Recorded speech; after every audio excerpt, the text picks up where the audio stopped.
Los patriotas, luego del desastre de Rancagua, cruzan la cordillera de los Andes junto con sus familias, muchos de ellos, hacia el exilio en Mendoza. El exilio siempre ha sido un castigo muy cruel. Ya desde la antigüedad, el destierro era una de las penas más graves. Dejas atrás tu tierra, tus costumbres, tu gente. Por suerte, a los patriotas chilenos los estaba esperando en Mendoza alguien que fue muy importante para ellos, José de San Martín. Quizás nos falte hoy la perspectiva para pensar en ese éxodo desgarrador. Familias que partieron con lo opuesto, sin alimentos, sin ropa de cambio, arrancando de las primeras avanzadas realistas que cercaban Santiago. El propio Bernardo de Vera y Pintado acarreaba a 2 de sus hijas menores de edad. O'Higgins acompañaba a su madre y a su hermana.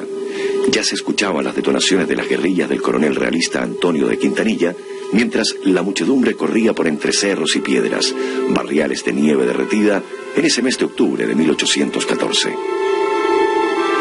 3, 4, 5 días sin comer, con los pies destrozados. Las mulas, al 6.º día de travesía, estaban hambrientas y extenuadas, y se negaban a continuar.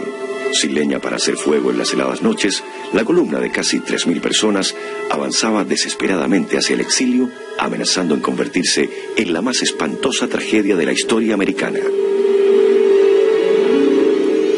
San Martín, el general argentino a cargo de la ciudad de Mendoza, sería la carta providencial de salvación. Intuyendo que la derrota patriota en Rancagua terminaría en un éxodo masivo, despachó de inmediato 1.000 mulas y abundantes víveres que salvaron de la muerte a la masa de refugiados. Mientras tanto, al amanecer del día 5 de octubre, las avanzadas realistas entraban a la ciudad de Santiago, que se engalanaba con los colores del rey de España y vitoreaba la entrada del ejército realista. Mariano Osorio, el general victorioso en la batalla de Rancagua, tenía 40 años al asumir el gobierno de Chile. Había hecho su carrera militar en España y se encontraba en Lima como comandante general de artillería cuando el virrey del Perú decidió mandarlo a cargo de la nueva expedición que partía a Chile. Reemplazó en el mando a Gabino Gainza, el mismo que había firmado el Tratado de Paz del Ircay, que al enterarse de la lucha interna que divide a los patriotas y que incluso los ha llevado a enfrentarse en el combate de las Tres Acequias, decide marchar hacia el norte. En una rápida campaña que comienza el 13 de agosto de 1814 con el desembarco en Talcahuano y que continúa el 18 de agosto cuando entra en Chillán, termina el 5 de octubre cuando asume el mando de Chile. Duro en la batalla, sin embargo, pidió a sus tropas el mejor trato hacia la población vencida. Los santiaguinos son nuestros hermanos y no nuestros enemigos, que ya han fugado. Usemos con ellos toda nuestra ternura y compasión. Todo parecía favorecer el gobierno moderado de Mariano Osorio, pero al leer la Gaceta de Lima con fecha de noviembre de 1814, el general montó en airada y justificada cólera. En el diario, en este periódico, se leía que toda la genialidad del virrey había permitido el éxito de la campaña militar. De inmediato, con su vanidad profundamente herida, despacha una carta insolente, una nota insolente a la Gaceta de Lima, señalando que no había sido precisamente el virrey el inspirador de su estrategia militar. Con esto Mariano Osorio cavaba su tumba, a pesar de que el virrey Abascal ya había mandado una nota a la corte solicitando el ascenso a brigadieres tanto de él, de Mariano Osorio, como del coronel Rafael Maroto. Como consecuencia de esta intriga palaciega, el 15 de junio de 1815 asumía el mando de la nación don Francisco Casimiro Marcó del Pont, Ángel Díaz y Méndez y una serie de títulos y cargos más. Con la llegada de Marcó del Pont se iniciaba una nueva era en la historia de Chile.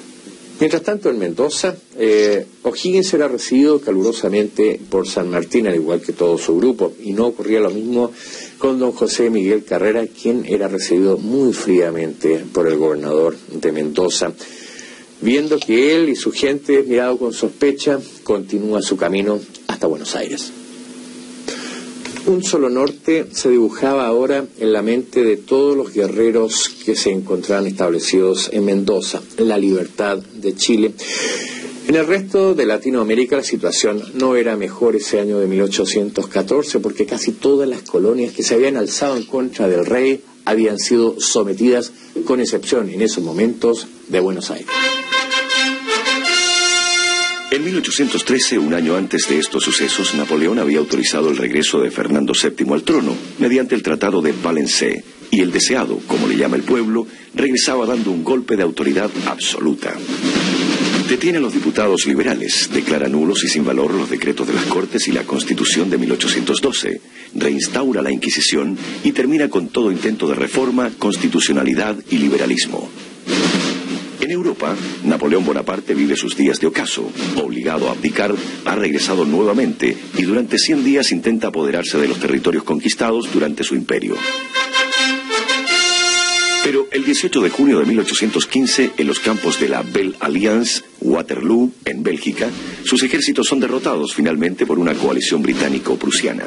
Es el fin del imperio de Napoleón Bonaparte y el comienzo del terror blanco en Francia. Los partidarios del antiguo régimen, monarquistas, inician la persecución de todos aquellos que habían participado en los tiempos de la Revolución Francesa y del Imperio Napoleónico. Verdadera caza de brujas, donde los fusilamientos y las detenciones se hacen incontrolables. El terror blanco terminaría finalmente en el verano de 1816. La batalla de Waterloo ocurría 3 días después de la llegada a Santiago del nuevo gobernador don Francisco Casimiro Marcó del Pont. En Chile, el terror de la Reconquista ha significado allanamientos de hogares, detención de los principales cabecillas que han quedado en el país y el traslado a la isla de Juan Fernández de los más destacados personajes de la patria vieja. En medio de la más absoluta pobreza tras 2 años de guerra civil, el anterior gobernante Mariano Osorio había instaurado fuertes impuestos para poder mantener un ejército de 2.000 soldados que le exigía el virrey del Perú. Pero el día 26 de diciembre de 1815 asumía el mando de la nación el nuevo gobernante Francisco Casimiro Marcó del Pont. Una nueva mano se empezaba a sentir en el gobierno de Chile. En la batalla de Rancagua había destacado una de las unidades militares españolas traídas especialmente para la reconquista de Chile. Era el Batallón Talaveras, comandado por don Rafael Maroto y que contaba entre sus oficiales de mando al sargento mayor Vicente Zambruno, antiguo cura enrolado en el ejército español de resistencia contra Napoleón. Llegó a Chile con el grado de capitán de Talaveras y ahora se hacía cargo de la policía de la ciudad. Él había detenido a 200 prisioneros en el colegio de los jesuitas, de los cuales 42 partieron confinados a la isla de Juan Fernández.